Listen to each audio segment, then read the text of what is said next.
Welcome to the Art Lady Home. Today I'm going to show you how to make this really simple, easy pear and strawberry tart. And the ingredients are just a ready-made pie crust. This one I'm using graham cracker. You can use any kind. Any type of butter that you'd like. We are plant-based here at our home, so I'm using some Earth Balance butter. I have some strawberry jam, 3/4 of a cup of strawberry jam. You can use any kind of preserves, strawberry preserves, jelly jam, anything that you have on hand, and then between 6 to 8 pears. Right now I have 6 pretty large size pears. If they're on the small side, then you want to go to about 8 pears. But these are pretty big size, so I'm only using 6 today. So once you wash all your pears, then you're going to be cutting them up, and I'm going to show you how I do that next. What I do, I'm going to show you how I prepare my pears. What I do is I basically cut off the ends, the top and bottom, like this. And then if I have, let's get the bottom one. And then if there's a little piece here, I don't want to waste too much of that pear. If there's a little piece in here, I just scoop it out with this handy little tool. It comes on the end of my melon scooper. And then what I do is I cut them in half like this. This is a pretty good tender one here. And then I take my little melon scoop here, and in the center, I don't want to go too deep. Then I'm going to lift up, twist it in. And then if you have any area in here that needs to be trimmed out, I just go in diagonal, and get any part of the growing area. This is okay on this side. This one's okay here too. Sometimes it's tougher and you can see a little bit of that center area. Oh, let me get my melon ball on this one. I'm just going in, and if you look, I'm not fully doing an entire circle because I want to keep a lot of that actual pear in there, but you do want to get that core out, as much of the core as you need out. This one looks pretty good. Now I'm going to go ahead and do some diagonal slices so that it's a 1/2 inch wide here. So I'm going to hold my pear upright, kind of at an angle here, and then I'm going to just slice down so it's approximately about a 1/2 inch. And this is kind of the most tedious part, is chopping up and preparing the pears. The rest of this is just a simple, easy tart that gives the impression that you've been cooking all day. And that's the things that I like to do. Quick, easy, and simple, because I don't have a lot of time. And I'm going to do this one more, just real careful. And I am pretty lazy when it comes to cooking. Okay, there. So these look pretty good right here. And so what I'm going to do is I'm going to go ahead and cut up the rest. And the best ones I'm going to keep for my for the top of the pear tart, and then the ones that aren't so pretty, or the pieces, like sometimes I'll take any of the ends like this that's still good. I'm just going to cut off anything, and this I'm going to be cooking into a mash, so I do save quite a bit of anything, so there's no waste. And these little pieces I'm going to be cooking up into a mash that I'm going to spread at the bottom, and I'll show you how I do that in a minute. But I'm going to go ahead and get all these cut up, and then I'm going to show you the next steps. I'm heating over medium heat 3 tablespoons of butter, and now I'm going to place in the pears, and I'm going to cook them until tender.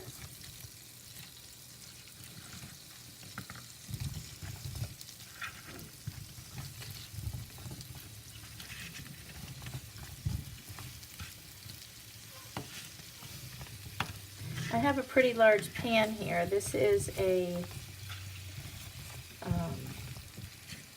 14.5 inch pan, I think. And then I also have the little pieces in here as well. The little pieces that I cut up off the ends, so I can use as much of that pear as possible. And this is going to be the first part of the cooking. Some of the pears I'm just going to cook lightly, and then I'll take out most of them to place on the top. I just want to get them a little cooked. These are on the little hard side today. They're a little crunchy, so we need to pre-cook them a little. If you have really soft pears, you might not need to do this step, but these are pretty fresh. Sometimes I get pears and they're just all juicy and really soft. That's what I kind of like, those kind for eating. Then you won't have to cook them as much because they'll be already tender. These are a little crunchy. I think I only had like one that was real soft. So I'm going to cover this and stir it occasionally. I want them to be a little, you know, the butter all over. Sorry about those puppies. Actually, they're 11, I think. Something's going on. So I'm going to simmer them, or not simmer them, but I'm just going to let them heat up a little bit. I'm going to put my cover on to speed that up. And then I'm going to pull out some of them with the top. And then I'll show you what that looks like as I'm taking them out. Okay, I've cooked them for about 6 to 7 minutes. They're starting to get a little tender. Any of the crispier ones I'm just going to leave in. I'm going to take out about 2/3. So if you break this in half, and then just go over a little bit more, I'm going to take out 2/3, a little bit like that. And this is going to be about probably 2 cups of pears that are left behind, if you're going to measure things. And this is the pears that are going to go on top, and then this is going to be for a little mash. So I'm going to pull any of this out. Now, any of the ones that look, I'm going to take the prettiest ones out actually, because those are the ones that are going to be the fanciest. So I'm going to go through, but you want to leave about 2 cups in the back. Any of them that are too big, let me just scoop some of these out here. These are the ones that are going to go on the top. Any of them that need a little bit more cooking, you can leave in the pan as well. Like this one's done pretty good. You know, when your fork goes in nicely, you know they're done. They're going to go in the oven for another 30 to 40 minutes, but you don't want them to be real crispy. Because they need to get cooked so it's tender, but you don't want them to be mush either. Any of the real little pieces I'm going to leave behind as well. So I'm going to pull out, but like I said, you want to leave about 2/3. Any of the little pieces, I'm going to leave about 2/3 of them. I'm testing them on my plate as I pull them out. If they're too hard. Now any of the little tiny pieces like this, because we're going to layer it in a pretty design, any little pieces like this, I'm leaving back because that can turn into my base. My mash, that's a little bit big. So all the little pieces leave in and pull out. I want it to be about 2 cups left behind. And you want enough so that you can decorate the top with your pears. Any of the real pretty ones keep, because those are going to be for decorating. That one's a little bit thin. This one's a good one. Is that too, sometimes it's too crunchy now. It just needs more cooking. Yeah. I'm going to leave that one. This is a pretty good one. See that nice shape? That's pretty. So I'm going to keep it for the top. And all my little pieces I'm going to put back in here. Okay. Just so that you have enough for your top for decorating. Let me see. I could use some more pulled out. So I'm testing by pulling it to the side of the pan.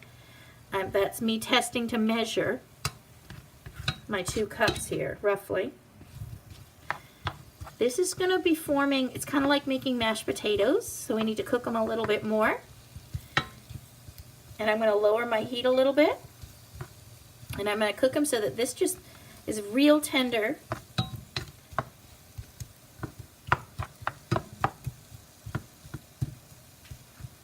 Okay, this is enough for the top layer. And then this will be, if you actually take your pie pan, let me show you so that you can estimate easier. because this will end up being like a mashed potato mixture. So if you take your pie pan and measure, so I know that all this mashed down is going to be enough to cover in my pie pan. I could take out a couple more, I guess. That's how you're estimating your measurements. There. That way I know this is enough mixture to mash, and then that'll cover my bottom, because that's all I want, is enough to cover the bottom. Okay, so on top here, you can add a little bit of, so that this doesn't stick, a little bit of water, like a teaspoon of, let's see, just to simmer that. I'm going to cover, that's about a teaspoon or two. I'm going to cover it now, and I have this on a low so that I bring this to tender. You want it to be the consistency of a potato ready for mashing. So I'm going to cover that and cook that about 8 to 9 more minutes. Check it to make sure it's ready for mashing. Once they are tender, you're going to, and that's so that you can just cut it easily with a spoon. You're going to go ahead and add the jam to this. Now if you have any big strawberries, you want to put anything large in. This was already, there wasn't any actual strawberries in this. This was like a preserve. So I'm going to dump most of this in, and I'm going to leave about 1/3 of a cup left. So 2/3 goes in my pan. Whoops. And I'm leaving 1/3 of a cup for drizzling on top once it's cooked.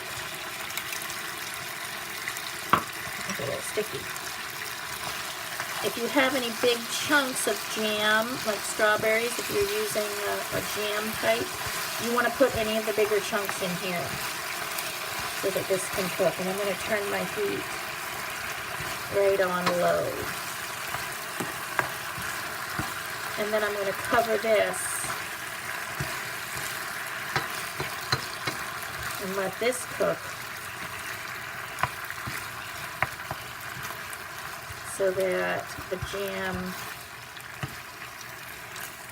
infuses with everything. And then I'm going to mash everything. But I want it to cook so that it's not so liquidy. You can see how the jam kind of just melts. So once this thickens up pretty good, that's when I'll pull it and mash it. Let me put the cover back on for about 2 more minutes, and then I'll pull the cover off.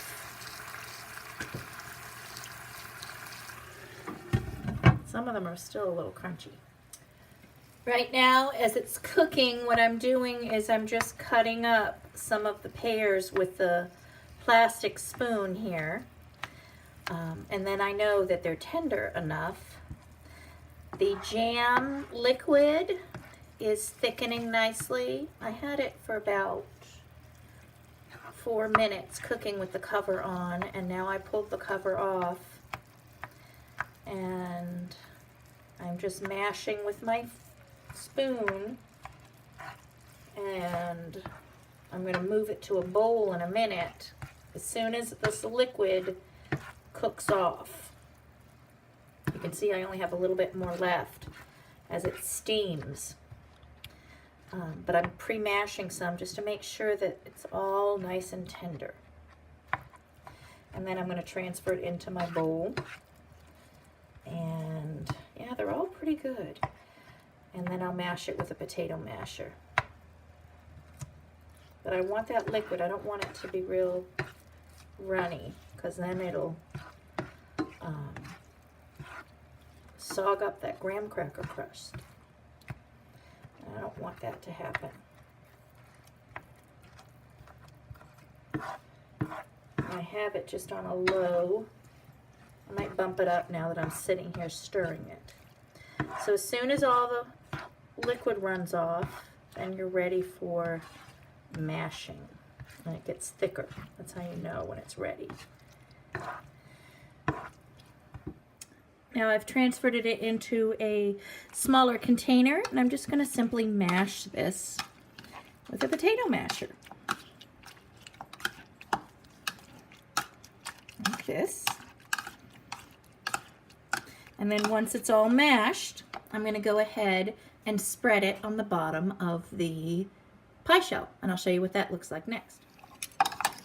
You can see how a lot of it is mashed.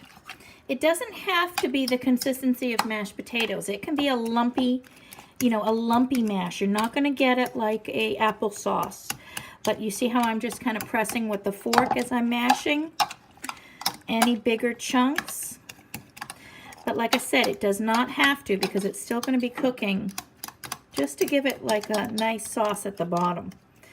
But it's going to cook another half hour in the oven. So now that that is ready, and you notice it's not very runny. Look, when I pull it back, it's not soupy right in here. If it's too soupy, then put it back in your pan, cook it a little bit longer, cook off some of that water. But this is a nice consistency. It's like an applesauce consistency. So I'm going to go ahead and scoop that in. And then I'm going to spread it evenly. I'm just scraping out some of this nice thick juice here of the pan. And then I'll spread it out even and then arrange the pears on top. And you can arrange the pears any way that you would like. And I'm just going to do it kind of like in a rosette formation. So I'm just going to spread this. I'm going to have it come up the sides a little bit too. That way this gets flavor all in here. Not real thick on the edges. And then you want just an even bottom. And you see how that just makes it the perfect amount. Oh, it looks like I got a little stem, little piece of something in there. Come up a little bit on the edges, just so this isn't so dry.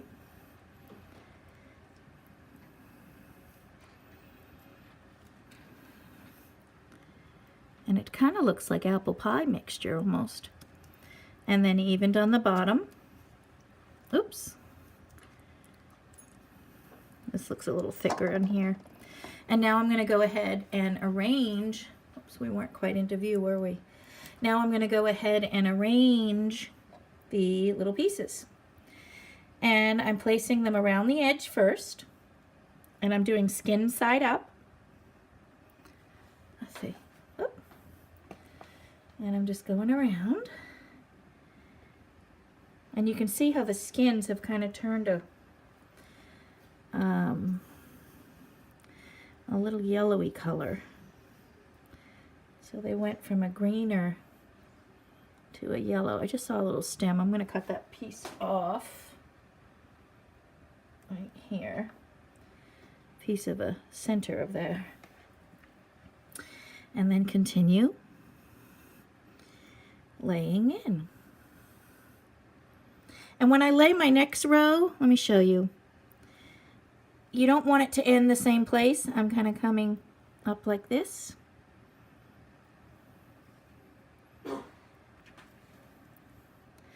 So that it forms kind of a rose, like a brick pattern. So this ends here, and then you put it to the middle.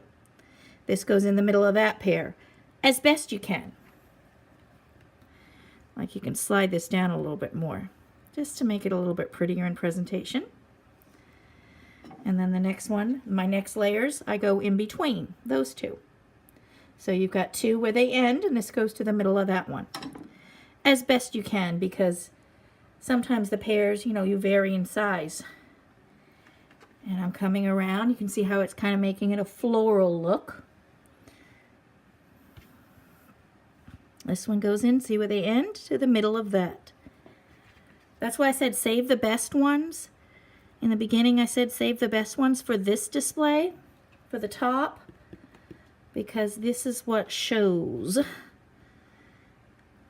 And any of the smaller ones you want to have used in your mash.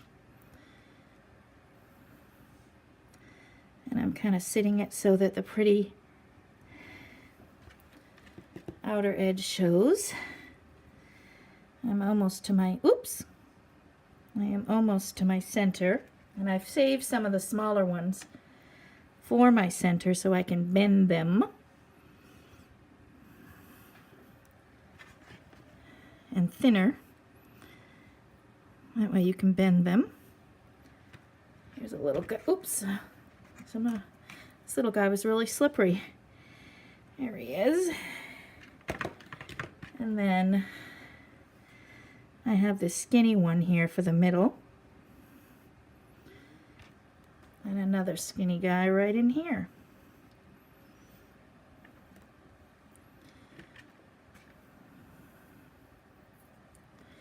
And then I'll use just a piece of this one. I have 2 left. So they will be squished in somewhere because I want to use them all up. So I will squish in this guy. Let's see where I can put him. I'll just stick them right in here near the edge. And then stick in a little piece here. I'm going to sprinkle some light cinnamon on top, but not much. And I sprinkle of ginger as well. And I'm just using up my little pieces because I don't like to waste. Okay, and there you have it. It's really beautiful. But let me go ahead. I'll sprinkle up some light ginger and a light little cinnamon on top, and I'm going to bake it now in the oven. It's 350, and the oven has been preheating, so I'm going to bake it for about 30 minutes. After about 20 minutes, I'm going to check it though, because I want to make sure we don't overcook this at all. But that's how I always do it. I always just double check, because you never know. Each pie is different. But look how beautiful it is. It's lovely. It's really beautiful. It reminds me of Claude Monet's tarts that he used to eat when he was alive. I have his cookbook, and he loves a lot of these fresh fruit tart things and beautiful stuff. I let it cook for 30 minutes. I did check it at 20, and it needed to go a little bit longer. I wanted to make sure this wasn't browning on the edge here, and it's doing fine. So the full 30 minutes it can take. The pears are nice and tender now. It's really beautiful. You can see how I lightly dusted very little bit of whisper of ginger cinnamon. Now if you don't like ginger and cinnamon and just want it all natural like this, you can. It depends on, you know, how you like it. But I put some of that on because I do like it, a little hint of ginger. I heated up the leftovers of the preserves, which was approximately 1/3 cup. And now I'm going to just brush them on, which is going to form a nice glaze. As I'm doing this now, as soon as I pulled out my pie, what I did was I turned the oven to broil. So right now the broiler is heating up, and I am brushing the glaze on. It may need, oh, it's doing good now. I didn't stir it. There, and I'm going to brush this on so it's evenly coating. And then I'll stick it under the broiler. And I'm going to watch it as it's under the broiler just so that it creates a light golden glaze. You do not want to overcook this, so be very careful watching. It always upsets me if I go answer the phone or do something and then it does and it overcooks. So I'm going to sit there and watch it as it's under the broiler. And I want to use up the rest of this, so there we go. And I'm going to stick it in, and I'll pull it out and let you know. And here is the finished pie, just golden browned. It took about, I want to say, under 2 minutes. Maybe 2.5 minutes. My broiler was set on a mini broil. I have 3 settings, so I did it on the lowest setting broil.